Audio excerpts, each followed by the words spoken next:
ಕಲಬುರಗಿ ಜಿಲ್ಲೆಯಲ್ಲಿ ರೈತರಿಗೆ ಏನು ಸರಣಿ ಅನ್ಯಾಯ ಆಗ್ತಾ ಇದೆ. ಈ ಅನ್ಯಾಯವನ್ನು ಖಂಡಿಸಿ ಇವತ್ತು ಭಾರತೀಯ ಜನತಾ ಪಕ್ಷದ ರೈತ ಮೋರ್ಚಾ ಅವರ ನೇತೃತ್ವದಲ್ಲಿ ಇವತ್ತು ಹೋರಾಟವನ್ನು ಹಮ್ಮಿಕೊಳ್ಳಲಾಗಿದೆ. ಈ ಹೋರಾಟದ ಮುಖ್ಯ ಉದ್ದೇಶ ಏನೆಂದರೆ ಕಲಬುರಗಿ ಜಿಲ್ಲೆಯಲ್ಲಿ ಸತತವಾಗಿ ಮಳೆಯಾಗಿರುವುದರಿಂದ ಅತಿವೃಷ್ಟಿಯಿಂದ ಹಾನಿಯಾಗಿರುವಂಥ ಸುಮಾರು 7,06,000 ಹೆಕ್ಟೇರ್ ಪ್ರದೇಶದಲ್ಲಿ ರೈತರು ಇವತ್ತು ಬೆಳೆಯನ್ನು ಹಾಳು ಮಾಡಿಕೊಂಡಿದ್ದಾರೆ. ಆ ಬೆಳೆಗೆ ಸೂಕ್ತವಾದ ಒಂದು ಪರಿಹಾರವನ್ನು ಸರ್ಕಾರ ಕೊಡದೆ ಕೇವಲ 3,24,000 ಹೆಕ್ಟೇರ್ ಮಾತ್ರ ಕೇವಲ 3,24,000 ಹೆಕ್ಟೇರ್ ಪ್ರದೇಶದಲ್ಲಿ ಮಾತ್ರ ರೈತರಿಗೆ ಬೆಳೆ ಹಾನಿಯಾಗಿದೆ ಎಂದು ಇವತ್ತು ಜಿಲ್ಲಾ ಆಡಳಿತ ಒಂದು ವರದಿಯನ್ನು ಕೊಟ್ಟು ಆ ವರದಿಯಲ್ಲಿ ಕೇವಲ ರೈತರಿಗೆ 2 ಎಕರೆ 3 ಎಕರೆ 1 ಎಕರೆಗೆ ಹೀಗೆ 4,000-5,000 ರೂಪಾಯಿದಲ್ಲಿ ಮಾತ್ರ ಪರಿಹಾರವನ್ನು ನೀಡಲಾಗಿದೆ. ಅದರಂತೆ ಸುಮಾರು ಈ ಕಲಬುರಗಿ ಜಿಲ್ಲೆಯಲ್ಲಿ 2,90,000 ರೈತರು ಇವತ್ತು ಸುಮಾರು 34.49 ಕೋಟಿ ಏನು ಇನ್ಸೂರೆನ್ಸ್ ವಿಮಾ ಹಣ ತುಂಬ್ಯಾರ. ಆದರೆ ಅವರಿಗೆ ಇಲ್ಲಿವರೆಗೂ ಕೂಡ 1 ರೂಪಾಯಿನೂ ಕೂಡ ಪರಿಹಾರ ಸರ್ಕಾರ ಕೊಟ್ಟಿಲ್ಲ ಮತ್ತು ಇನ್ಸೂರೆನ್ಸ್ ಕಂಪ್ನಿ ಕೊಟ್ಟಿಲ್ಲ. ರೈತರ ಹಕ್ಕಿದೆ. ಮಧ್ಯಂತರವಾಗಿ ಕೇವಲ 72 ದಿವಸಗಳಲ್ಲಿ ಏನು ಸದರಿ ಹಾಳಾದಂಥ ಬೆಳೆಗಳಿಗೆ ವಿಮಾ ಕಂಪ್ನಿಯವರು ಪರಿಹಾರ ಕೊಡಬೇಕೆನ್ನುವಂಥ ನಿಯಮ ಇದೆ. ಎಲ್ಲ ನಿಯಮವನ್ನು ಗಾಳಿಗೆ ತೂರಿ ಇವತ್ತಿನ ದಿವಸ 1 ರೂಪಾಯಿಗೆ ಕೂಡ ಪರಿಹಾರವನ್ನು ಈ ಒಂದು ಜಿಲ್ಲಾಡಳಿತ ಕೊಟ್ಟಿಲ್ಲ. ಅದರ ಜೊತೆಯಾಗಿ ಇವತ್ತು ಕಬ್ಬಿಗೆ 3,300 ರೂಪಾಯಿ ಏನು ಏಕರೂಪದ ಬೆಲೆಯನ್ನು ಕರ್ನಾಟಕ ರಾಜ್ಯ ಸರ್ಕಾರ ಆದೇಶ ಮಾಡ್ಯದ. ಆದರೆ ಅದು ಬೆಳಗಾವಿ ಭಾಗಕ್ಕೊಂದು ಕಲಬುರಗಿಯಲ್ಲಿ ಒಂದು ಅನ್ನುವಂತೆ ಕಲಬುರಗಿ ಜಿಲ್ಲೆಯಲ್ಲಿ ರೈತರು ಹೋರಾಟ ಮಾಡಿದ ಹಿನ್ನೆಲೆಯಲ್ಲಿ 3,160 ರೂಪಾಯಿ ಇವತ್ತು ರೇಟನ್ನು ಫಿಕ್ಸ್ ಮಾಡಿತ್ತು.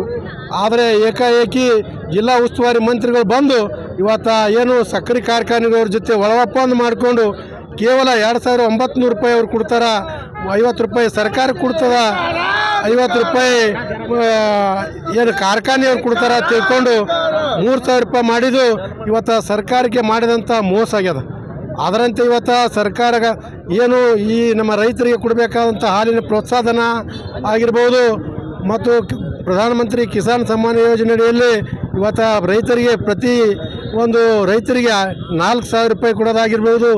ಸಾಕಷ್ಟು ಅನ್ಯಾಯವನ್ನು ರಾಜ್ಯ ಸರ್ಕಾರ ಮತ್ತು ಜಿಲ್ಲಾಡಳಿತ ಈ ಒಂದು ನಮ್ಮ ರೈತರಿಗೆ ಮಾಡಿದೆ. ಈ ಹಿನ್ನೆಲೆಯಲ್ಲಿ ನಮ್ಮ ರೈತರಿಗೆ ನ್ಯಾಯ ಒದಗಿಸುವ ದೃಷ್ಟಿಯಿಂದ ನಮ್ಮ ಅಧ್ಯಕ್ಷರಾದಂಥ ಬಸವರಾಜ ಪಾಟೀಲ್ ಕಮಲಾಪುರ ಅವರ ನಮ್ಮ ರೈತ ಮೋರ್ಚಾ ಅಧ್ಯಕ್ಷರ ನೇತೃತ್ವದಲ್ಲಿ ಇವತ್ತಿನ ದಿವಸ ಈ ಒಂದು ಭಾರತೀಯ ಜನತಾ ಪಕ್ಷದ ಎಲ್ಲರೂ ಮತ್ತು ರೈತ ಮುಖಂಡರು ಎಲ್ಲರೂ ಸೇರಿಕೊಂಡು ಇವತ್ತು ಬೃಹತ್ ಪ್ರತಿಭಟನೆಯನ್ನು ಹಮ್ಮಿಕೊಳ್ಳಲಾಗಿದೆ. ಈ ಪ್ರತಿಭಟನೆ ಮುಖಾಂತರ ನಾವು ರಾಜ್ಯಪಾಲರಿಗೆ ಮನವಿ ಪತ್ರವನ್ನು ಕೊಡುವ ಮುಖಾಂತರ ಈ ರೈತರಿಗೆ ನ್ಯಾಯ ಒದಗಿಸಿಕೊಡ್ಬೇಕಂತ ಹೇಳಿ ತಮ್ಮ ಮುಖಾಂತರ ವಿನಂತಿಯನ್ನು ಮಾಡ್ತೇನೆ. ಜಿಲ್ಲೆಯಲ್ಲಿ ಇವತ್ತು ಸಾಕಷ್ಟು ರೈತರಿಗೆ ಬೆಳೆ ಹಾನಿ ಹಾಗೂ ಅತಿವೃಷ್ಟಿಯಿಂದಾಗಿ ಸಾಕಷ್ಟು ಬೆಳೆ ಹಾನಿಯಾಗಿದೆ. ಆ ಒಂದು ನಿಟ್ಟಿನಲ್ಲಿ ಇವತ್ತು ನಾವು ರೈತ ಮೋರ್ಚಾದ ವತಿಯಿಂದ ಇವತ್ತು ನಾವು ಹೋರಾಟ ಹಮ್ಮಿಕೊಂಡಿದ್ದೇವೆ.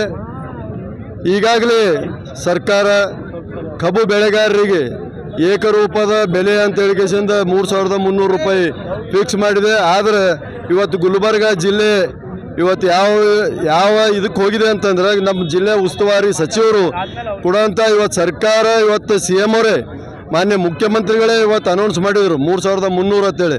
ಆದರೆ ಇವತ್ತು ಇವ್ರೇನು ಮಾಡಿದ್ದಾರೆ ಅಂದರೆ 2,950 ನಾವು ಕೊಡ್ತೀವಿ, ಇದು ಕಾರ್ಖಾನೆಯವರಿಗೆ ವರ್ಕೌಟ್ ಆಗಲ್ಲ ಅಂತ ಹೇಳ್ತಾರೆ. ಕಾರ್ಖಾನೆ ಯಾರ್ದಿದು? ಕಾರ್ಖಾನೆ ಅವರು ಪ್ರೈವೇಟ್ನವ್ರದ್ದು. ಅವರು ನಮ್ಮ ಉಸ್ತುವಾರಿ ಸಚಿವರು ರೈತರ ಪರವಾಗಿ ಮಾತಾಡೋದು ಬಿಟ್ಟು ಕೇಸಿಂದ ಕಾರ್ಖಾನೆ ಪರವಾಗಿ ಮಾತಾಡ್ಲಿಕ್ಕತ್ತಾರ ಅಂದ್ರೆ ಇವತ್ತು ನಮ್ಮ ದುರಾದೃಷ್ಟ ಅದ. ಇಂಥ ಒಂದು ಸಚಿವರು ನಾವು ಪಡೆದಂಥದ್ದು. ಇನ್ನೂ ರೈತರ ಪರವಾಗಿ ಇನ್ನೊಂದು 3,300 ಯಾಕೆ ನಾವು ಹಿಂದುಳಿದ ಪ್ರದೇಶದವರು ಇವತ್ತು ಸಾಕಷ್ಟು ಇವತ್ತು ನಮ್ಮಲ್ಲಿ ರೈತರ ಸಂಕಷ್ಟದಾಗ್ಯಾರ. ತೊಗರಿ ಬೆಳೆ ಹೋಯ್ತು, 100ಕ್ಕೆ 100% ತೊಗರಿ ಬೆಳೆ ಹೋಯ್ತು. ಆ ಒಂದು ನಿಟ್ಟಿನಲ್ಲಿ ಇವರು 3,300 ಇನ್ನೊಂದು 100 ರೂಪಾಯಿ ನಾವು ಹೆಚ್ಚಿಂದ ಹಾಕಿಕೊಡ್ತೀವಿ, ರೈತರಿಗೆ ಅನುಕೂಲ ಮಾಡಿಕೊಡ್ತೀವಿ ಅಂತೇಳಿ ಹೇಳಬೇಕಾಗಿತ್ತು. ಆದರೆ ಹೇಳಿಲ್ಲ.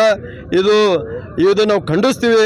ಅದ್ರ ಜೊತೆಗೆ ಇವತ್ತು ಸಾಕಷ್ಟು ಹಿಂದೆ ನಮ್ಮ ಸರ್ಕಾರ ಇದ್ದಾಗ ವಿದ್ಯಾಸಿರಿ ಯೋಜನೆ ಮತ್ತು ನಾವು ಟ್ರಾನ್ಸ್ಫಾರ್ಮರ್ಗೆ ಬೇರೆ ಕೇವಲ 25,000 ರೂಪಾಯಿದಾಗ ನಾವು ಟ್ರಾನ್ಸ್ಫಾರ್ಮರ್ ಕೊಡ್ತಿದ್ವಿ.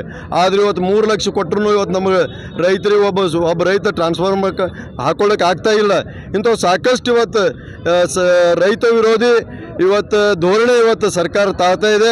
ಆದರೂ ಕೂಡ ಇವತ್ತು ನಾವು ಮಾಡಿವಿ ಅಂತೇಳಿ ಹೇಳ್ತಾರೆ. ಸುಳ್ಳು ಪ್ರತಿಯೊಂದು ಇವತ್ತು ಸುಳ್ಳು ಆಶ್ವಾಸನೆ ಕೊಡೋದ್ರಾಗ, ಸುಳ್ಳು ಸ್ಟೇಟ್ಮೆಂಟ್ ಕೊಡೋದ್ರಾಗ ಅವ್ರು ನಿಸ್ಸಿಮ್ರ ತಿಳಿಕೆಸಿಂದ ಹೇಳ್ತಾ ಈ ಒಂದು ಸರ್ಕಾರ ವಿರುದ್ಧ ಇದೇ ರೀತಿ ಅವ್ರು ಏನಾದರೂ ಮುಂದೆ ರೈತರಿಗೆ ಏನಾದರೂ ಒಂದು ವೇಳೆ ನಮಗೆ ಕೊಡೋಂಥದ್ದು ಕೊಡಲಿಲ್ಲ ಅಂತಂದರೆ ಪ್ರತಿ ಹಳ್ಳಿಗೆ ನಾವು ಬೀದಿಗಿಳಿದು ಸರ್ಕಾರ ವಿರುದ್ಧ ಹೋರಾಟ ಮಾಡ್ತೇವೆ ಅಂತ ಹೇಳಿಕೆಸಿಂದ ಹೇಳಲಿಕ್ಕೆ ನಾನು ಬಯಸ್ತೇನೆ.